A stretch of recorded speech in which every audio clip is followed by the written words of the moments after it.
UP TET 2022 जिसके लिए आवेदन सितंबर माह में प्रारंभ हो सकते हैं और परीक्षा नवंबर माह में प्रस्तावित हो सकती है के लिए परीक्षा में सम्मिलित होने के संदर्भ में कुछ महत्वपूर्ण बदलाव किए जा सकते हैं। इस वीडियो के साथ बने रहिएगा। एनसीटी के बदले गए नियम के अनुसार यूपी टेट 2022 में क्या कुछ चेंजेज होंगे, इस पर विस्तारपूर्वक बात होगी। नमस्कार दोस्तों, मेरा नाम है नीरज और आप देख रहे हैं कैरियर बिट यूट्यूब चैनल। अगर आप इस चैनल पर पहली बार विजिट कर रहे हैं तो इसको सब्सक्राइब करते हुए बेल आइकन को प्रेस करना ना भूलें। स्क्रीन पर आप एक आर्टिकल देख पा रहे होंगे, शिक्षक प्रशिक्षण कोर्स में प्रवेश भी टीईटी के लिए अहर। यानी कि अगर आज आपने बीएड या फिर डीएलएड में एडमिशन लिया है और आज टीचर एलिजिबिलिटी टेस्ट के लिए आवेदन आ जाते हैं तो भी आप एलिजिबल होंगे उसमें आवेदन करने के संदर्भ में। यानी इसका सीधे शब्दों में ये मतलब हुआ कि बीएड 2022 और डीएलएड 2022 उत्तर प्रदेश में और पूरे देश भर में जो भी अभ्यर्थी हैं उन सबका पूरी तरीके से ये सीटेट और यूपी टेट वैलिड होने जा रहा है। दिनांक 4 अगस्त 2022 को national council for teacher education यानी एनसीटी के द्वारा इसके संबंध में एक प्रपत्र जारी कर दिया गया है, जिसे आप अपने स्क्रीन पर देख पा रहे होंगे।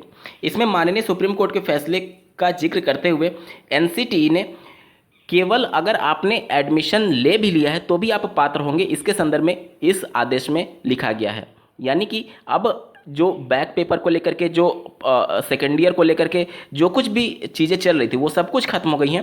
सीधे शब्दों में आप समझिए कि अगर आपने डीएलएड और बीएड में कभी भी एडमिशन लिया तो आप किसी भी वर्ष किसी भी सेमेस्टर में आवेदन करने के लिए पात्र हैं और अगर क्वालिफाई हो जाते हैं तो आपका वो टेट पूरी तरीके से वैलिड होगा। लेकिन आप उसका इस्तेमाल तभी कर पाएंगे जब आपका शिक्षक प्रशिक्षण कोर्स समाप्त हो जाएगा, यानी कि बीएड और बीटीसी समाप्त हो जाएगा। उसके बाद ही वो टेट आप कहीं शिक्षक भर्ती में लगा पाएंगे। अब यूपी टेट में कौन सा बदलाव किया जा सकता है इसके बारे में समझिए। देखिए, यूपी टेट की परीक्षा में सम्मिलित होने के लिए अभ्यर्थियों को किसी भी सेमेस्टर का डीएलएड के कंडीशन में या फिर किसी भी वर्ष का ओरिजिनल मार्कशीट प्रोड्यूस करना होता है या फिर ओरिजिनल सर्टिफिकेट प्रोड्यूस करना होता है एग्जामिनेशन सेंटर पर परीक्षा केंद्र में एंट्री पाने के लिए।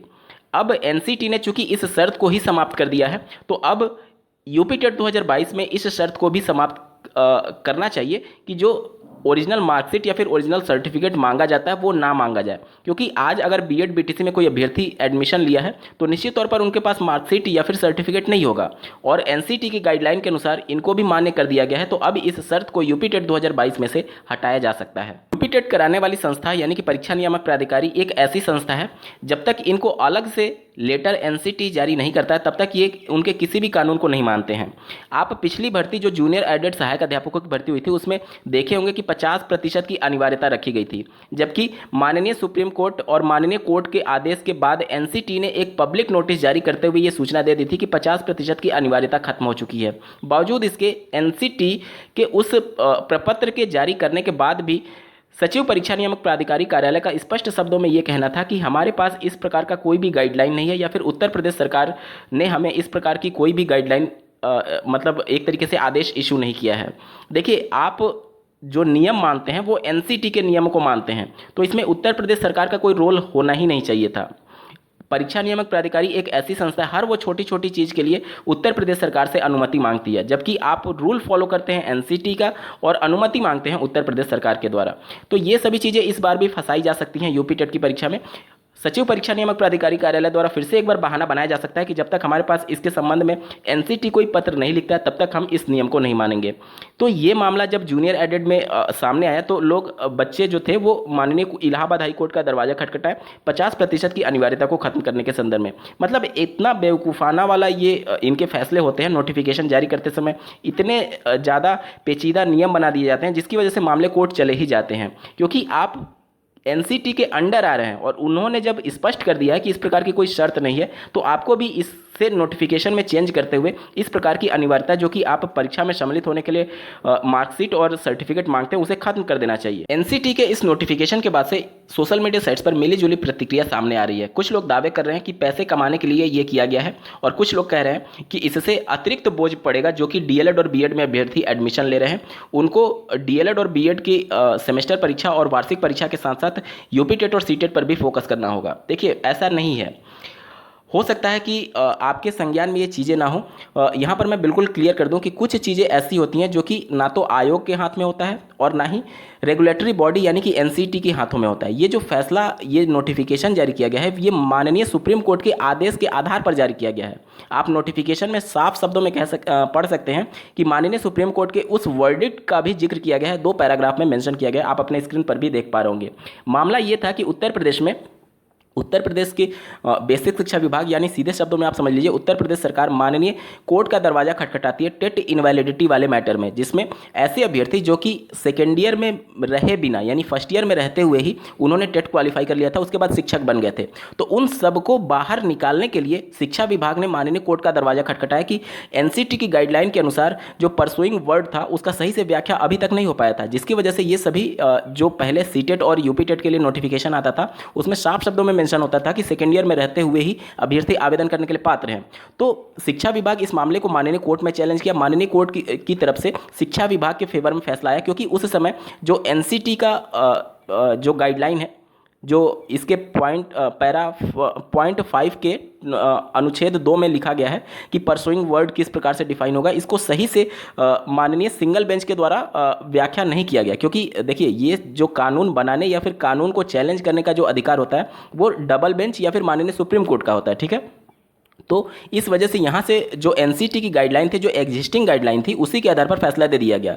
और इस वजह से उत्तर प्रदेश के ऐसे हजारों लाखों की संख्या में इन सर्विस टीचर्स थे जो कि पहले से नौकरी कर रहे थे, उनके जॉब पर खतरा मंडराने लगा। उसके बाद से ये सभी अभ्यर्थी जो टीचर्स पहले से सिस्टम में थे, इस मामले को माननीय सुप्रीम कोर्ट में चैलेंज किया और उत्तर प्रदेश के बेसिक शिक्षा विभाग को माननीय सुप्रीम कोर्ट में कटघरे में खड़ा कर दिया। उसके बाद से माननीय सुप्रीम कोर्ट ने परसुइंग वर्ड को लेकर के फिर से इसकी व्याख्या की। एनसीटी से जब जवाब तलब किया गया तो एनसीटी ने वहीं कहा कि अगर कोई अभ्यर्थी सेकेंड ईयर में रहते हुए परीक्षा दे चुका है, परीक्षा में देने जा रहा है या फिर परीक्षा में सम्मिलित होने जा रहा है किसी भी तरीके से, तो वो परसुइंग के अंतर्गत आएगा। लेकिन माननीय सुप्रीम कोर्ट ने इस पूरी परिभाषा को बदल दिया और माननीय सुप्रीम कोर्ट ने अपनी तरफ से कहा कि परसुइंग का मतलब ये होना चाहिए कि अगर कोई अभ्यर्थी आज बीएड और डीएलएड में एडमिशन लिया है और आज शाम को अगर यूपी टेट या फिर सीटेट या फिर किसी भी राज्य की टीचर एलिजिबिलिटी टेस्ट के लिए नोटिफिकेशन जारी हो जाता है तो वो परसुइंग माना जाएगा।